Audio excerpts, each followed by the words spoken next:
ಎಲ್ಲರಿಗೂ ನಮಸ್ಕಾರ. ನಾನು ಮೋನಿಕಾ ನಾರಾಯಣ ಸ್ವಾಮಿ. ಪ್ರೀವಿಯಸ್ ವಿಡಿಯೋದಲ್ಲಿ ನಾನು ಸ್ಟ್ರೆಸ್ ಮ್ಯಾನೇಜ್ಮೆಂಟ್ ಬಗ್ಗೆ ಮಾತಾಡಿದೆ ಫಿಸಿಕಲ್ ಲೆವೆಲ್ ಅಲ್ಲಿ. ಸೊ ಈಗ ನಾನು ಎಮೋಷನಲ್ ಲೆವೆಲ್ ಅಲ್ಲಿ ಹೇಗೆ ಸ್ಟ್ರೆಸ್ ಮ್ಯಾನೇಜ್ ಮಾಡೋದು ಅನ್ನೋದ್ರ ಬಗ್ಗೆ ನಾನು ಮಾತಾಡ್ತಾ ಇದ್ದೀನಿ. ಸೊ ದಯವಿಟ್ಟು ಈ ವಿಡಿಯೋನ ಪೂರ್ತಿ ನೋಡಿ. ಪ್ರತಿ ಒಬ್ಬರಿಗೂ ಸ್ಟ್ರೆಸ್ ಇದ್ದೇ ಇರುತ್ತೆ ಅಲ್ವಾ? ಸೊ ನಿಮ್ಮ ಸ್ಟ್ರೆಸ್ನ ಆಚೆ ಹಾಕ್ಲೇಬೇಕು, ಇಲ್ಲಾಂದ್ರೆ ಒಂದೆಲ್ಲ ಒಂದಿನ ಅದು ಜಾಸ್ತಿಯಾಗಿ ನಿಮ್ಮನ್ನೇ ಕುಗ್ಸುತ್ತೆ, ನಿಮ್ಮನ್ನೇ ಸೋಲ್ಸುತ್ತೆ. ಸೊ ದಯವಿಟ್ಟು ಈ ವಿಡಿಯೋನ ಪೂರ್ತಿ ನೋಡಿ. ಸೊ ನಿಮ್ಗೆ ಸ್ಟ್ರೆಸ್ ಬಂದಾಗ ಯಾವ ಎಮೋಷನ್ಸ್ ಆಚೆ ಬರುತ್ತೆ? ಕೆಲವೊಬ್ಬರಿಗೆ ಭಯ ಆಗ್ಬೋದು, ಕೆಲವೊಬ್ಬರಿಗೆ ಅಳು ಬರ್ಬೋದು, ಕೆಲವೊಬ್ಬರಿಗೆ ಕೋಪ ಬರ್ಬೋದು, ಕೆಲವೊಬ್ಬರಿಗೆ ಹೆಲ್ಪ್ಲೆಸ್ನೆಸ್ ಅಂದ್ರೆ ಏನು ಮಾಡೋದಕ್ಕೆ ಆಗ್ತಿಲ್ಲ ಅನ್ನೋ ಫೀಲಿಂಗ್ ಬರ್ಬೋದು, ಕೆಲವೊಬ್ರು ಸ್ಟಕ್ ಆಗ್ಬಿಡ್ತಾರೆ. ಸೊ ಈ ರೀತಿ ಎಮೋಷನ್ಸ್ ನಿಮ್ಗೆ ಸ್ಟ್ರೆಸ್ ಬಂದಾಗ ಬರುತ್ತೆ. ಪ್ರತಿಯೊಬ್ಬರಿಗೂ ಬೇರೆ ಬೇರೆ ತರ ಎಮೋಷನ್ಸ್ ಬರುತ್ತೆ. ಒಂದೇ ರೀತಿ ಬರ್ಬೇಕಂತ ಏನಿಲ್ಲ ಎಲ್ಲಾರ್ಗು. ಸೊ ಆ ಎಮೋಷನ್ಸ್ ನ ಆಚೆ ಹಾಕಿ, ಅದನ್ನೆಲ್ಲ ರಿಲೀಸ್ ಮಾಡಿ. ನಿಮ್ಗೆ ಕೋಪ ಬಂದ್ರೆ ಅದನ್ನ ರಿಲೀಸ್ ಮಾಡಿ. ಆ ಎಮೋಷನ್ಸ್ ನ ದಯವಿಟ್ಟು ಆಚೆ ಹಾಕಿ, ಅದನ್ನೇ ಹಿಡ್ದಿಟ್ಕೊಂಬೇಡಿ. ಕೋಪ ಬಂದ್ರೆ ಯಾರ ಮೇಲೆ ಕೋಪ ಬಂತು, ಏನು ಕೋಪ ಬಂತು, ಅದಕ್ಕೊಂದು ರೀಸನ್ ಕೊಟ್ಕೊಳ್ಳಿ. ಆಗ್ಲಿಲ್ಲ ಅಂದ್ರೆ ಅವ್ರ ಹತ್ರ ಹೋಗಿ ಸಮಾಧಾನವಾಗಿ ಈ ರೀತಿ ಆಯ್ತು, ನನಗೆ ಈ ರೀತಿ ಒಪಿನಿಯನ್ ಬಂದಿದೆ, ಏನಾದ್ರೂ ಕ್ಲಾರಿಫೈ ಮಾಡ್ತೀರಾ ಅಂತ ಅವ್ರ ಹತ್ರ ಹೋಗಿ ಕೇಳ್ಬೋದು.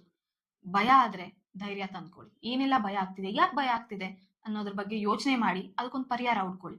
ಹೆಲ್ಪ್ಲೆಸ್ನೆಸ್, ನಿಮ್ ಕೈಲಿ ಏನು ಮಾಡಕ್ ಆಗುದೇ ಇಲ್ಲ ಅಂತ ಹೇಳೋದಕ್ ಆಗುದಿಲ್ಲ. ನೀವ್ ಮನುಷ್ಯರು, ಎಲ್ಲಾನು ಮಾಡ್ಬೋದು. ಸೊ ಆ ಹೆಲ್ಪ್ಲೆಸ್ನೆಸ್ ನ ದಯವಿಟ್ಟು ದೂರ ಇಡಿ. ನಿಮ್ ಕೈಲಿ ಏನ್ ಮಾಡ್ಬೇಕು ಅನ್ಕೊಂಡಿದಿರೋ ಅದನ್ನ ನೀವು ಮಾಡ್ಬೋದು ಅಲ್ವಾ? ಸೊ ಏನೇ ಎಮೋಷನ್ಸ್ ಇದ್ರು ಅದನ್ನ ಆಚೆ ಹಾಕಿ ಮತ್ತೆ ಎಕ್ಸ್ಪ್ರೆಸ್ ಮಾಡಿ, ಅದನ್ನ ಹಿಡಿದಿಟ್ಕೊಂಬೇಡಿ. ನಿಮ್ಮ ಬಾಡಿಯಲ್ಲಿ ಯಾವ್ದಾದ್ರು ಪಾರ್ಟ್ಸ್ ಅಲ್ಲಿ ಸ್ಟೋರ್ ಆಗಿ ಇರ್ಬೋದು ಆ ಎಮೋಷನ್ಸ್. ಸೊ ಅದು ನಿಮ್ಗೆ ಫಿಸಿಕಲ್ ಪೇನ್ ತರ ರಿಯಾಕ್ಟ್ ಮಾಡ್ಬೋದು. ಸೊ ಸೆಕೆಂಡ್ ಪಾಯಿಂಟ್ ಬಂದು, please cry out loud if you want. ನಿಮ್ಮ ಸ್ಟ್ರೆಸ್ ತುಂಬಾನೇ ನಿಮ್ಗೆ ಹಿಂಸೆ ಕೊಡ್ತಾ ಇರುತ್ತೆ. ಅದನ್ನ ಎಕ್ಸ್ಪ್ರೆಸ್ ಮಾಡೋದಕ್ಕೂ ಆಗೋದಿಲ್ಲ, ಅಥವಾ ನಿಮ್ಗೆ ಕೋಪ ತೋರ್ಸೋದಕ್ಕೂ ಆಗೋದಿಲ್ಲ, ಅಥವಾ ನಿಮ್ಗೆ ತುಂಬಾನೇ ಅಳು ಬರ್ತಾ ಇರುತ್ತೆ, ಹೆಲ್ಪ್ಲೆಸ್ನೆಸ್ ತುಂಬಾ ಇರುತ್ತೆ. ಸೊ ಆಗ ನಿಮ್ಗೆ ಈಸಿಯಾಗಿ ಮಾಡಕ್ ಆಗೋದು ಏನಂದ್ರೆ ಅಳೋದು. ದಯವಿಟ್ಟು ಹತ್ತು ಬಿಡಿ, ನಿಮ್ಮ ಚೆಸ್ಟ್ ಫ್ರೀ ಆಗುತ್ತೆ, ಹಾಗೆ ನಿಮ್ಮ ಎಮೋಷನ್ಸ್ ನಿಮ್ಮ ಬಾಡಿಯಲ್ಲಿ ಸ್ಟೋರ್ ಆಗೋದಿಲ್ಲ. ಅಳೋದ್ರಿಂದ ನಾವೇನು ಕಳ್ಕೊಳ್ಳೋದಿಲ್ಲ ಅಲ್ವಾ? ದಯವಿಟ್ಟು ಹತ್ತು ಬಿಡಿ, ಆ ಎಮೋಷನ್ಸ್ ನ ಆಚೆ ಹಾಕಿ, ಹಿಡ್ದಿಟ್ಕೊಂಬೇಡಿ. ಹಿಡ್ದಿಟ್ಕೊಂಡಷ್ಟು ನಿಮ್ಗೆ ತೊಂದರೆ. ಸೊ ಯಾರ ಮುಂದೆನೂ ಅಳ್ಬೇಕಂತ ಏನಿಲ್ಲ, ವಾಶ್ರೂಮ್ ಅಲ್ಲಿ ಹೋಗು ಅಳ್ಬೋದು, ಯಾವ ರೀತಿ ಆದ್ರೂ ನಿಮ್ಮ ಅಳುನ ಆಚೆ ಹಾಕ್ಬೋದು, ಆಗ ನಿಮ್ಗೆ ಒಳ್ಳೇದು. So third point, tap your body or massage your body. So ನಾನು ಆಗ್ಲೇ ಹೇಳ್ದಾಗೆ ನಮ್ಮ ಸ್ಟ್ರೆಸ್, ನಮ್ಮ ಎಮೋಷನ್ಸ್ ಬಾಡಿಯಲ್ಲಿ ಸ್ಟೋರ್ ಆಗ್ಬಿಟ್ಟಿರುತ್ತೆ. ಸೊ ಅದು ರಿಲೀಸ್ ಆಗ್ಬೇಕು. ಅಂದ್ರೆ ತುಂಬಾ ಜನ ಕನ್ನಡದಲ್ಲಿ ಗಡ್ಡೆ ಕಟ್ಬಿಡುತ್ತೆ, ಅಥವಾ ಹಿಡಿದಿಟ್ಕೊಂಡ್ಬಿಡುತ್ತೆ, ಅಥವಾ ಜಾಸ್ತಿ ರಕ್ತ ಕಟ್ಟಿಬಿಡುತ್ತೆ ಅನ್ನೋ ರೀತಿಯಲ್ಲಿ ಹೇಳ್ತಾರೆ. ಸೊ ಆಗ ನಾವೇನ್ ಮಾಡ್ತೀವಿ, ಆ ಪಾಯಿಂಟ್ ಮೇಲೆ ನಾವು ಪ್ರೆಸ್ ಮಾಡ್ಕೊಂತ ಹೋಗ್ತಾ ಇರ್ತೀವಿ. ಸೊ ನಾವು ಬಾಡಿನ ಟ್ಯಾಪ್ ಮಾಡ್ತಾನೆ ಇದ್ರೆ ನಮ್ಮ ಮಸಲ್ಸ್ ರಿಲ್ಯಾಕ್ಸ್ ಆಗುತ್ತೆ, ಮಸಲ್ಸ್ ರಿಲೀಸ್ ಮಾಡುತ್ತೆ ನಮ್ಮ ಸ್ಟ್ರೆಸ್ ಬಂದಾಗ ಆಬ್ವಿಯಸ್ಲಿ ನಮ್ಮ ಬಾಡಿಯಲ್ಲಿ ಸ್ಟೋರ್ ಆಗುತ್ತೆ, ಬೇರೆ ಎಲ್ಲೂ ಸ್ಟೋರ್ ಆಗೋದಿಲ್ಲ. ಸೊ ತಲೆಲೂ ನೀವು ಟ್ಯಾಪ್ ಮಾಡ್ಕೊಬಹುದು, ಶೋಲ್ಡರ್ಸ್, ಕಂಪ್ಲೀಟ್ ಬಾಡಿ ಟ್ಯಾಪ್ ಮಾಡ್ಕೊಂಡಾಗ ನಿಮ್ಗೆ ತುಂಬಾನೇ ರಿಲೀಫ್ ಸಿಗುತ್ತೆ, ಆರಾಮ್ ಅನ್ಸುತ್ತೆ, ಅಥವಾ ಎದ್ದು ಬೇರೆ ಕೆಲಸ ಮಾಡ್ಬೇಕಂತ ಅನ್ಸುತ್ತೆ. ಸ್ಟಕ್ ಆಗಿರೋ ಎನರ್ಜೀಸ್ ಎಲ್ಲ ರಿಲೀಸ್ ಆಗುತ್ತೆ. ಸೊ ದಯವಿಟ್ಟು ನಿಮ್ಮ ಬಾಡಿನ ಟ್ಯಾಪ್ ಮಾಡ್ಕೊಳ್ಳಿ ಅಥವಾ ಮಸಾಜ್ ಮಾಡ್ಕೊಳ್ಳಿ. So last point, therapy. So therapy ಬಹಳನೇ ಮುಖ್ಯ.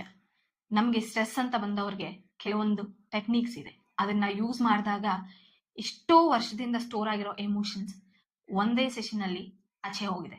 ಸೊ ನಾವ್ ಯೂಸ್ ಮಾಡುವಂತ ಟೆಕ್ನಿಕ್ಸ್ ತುಂಬಾನೇ ಪವರ್ಫುಲ್ ಆಗಿರುತ್ತೆ, ಎಫೆಕ್ಟಿವ್ ಆಗಿ ಇರುತ್ತೆ.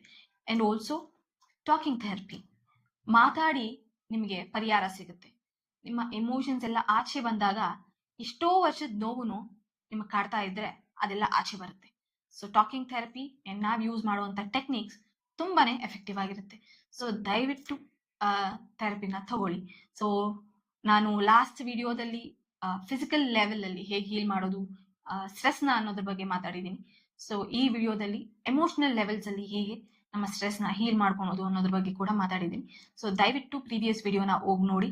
ಸೊ ಅಂಡ್ ಆಲ್ಸೋ ಸಬ್ಸ್ಕ್ರೈಬ್ ಮಾಡಿ, ಏನಾದರೂ ಡೌಟ್ಸ್ ಇದ್ರೆ ಕಮೆಂಟ್ ಮಾಡಿ. And thank you so much.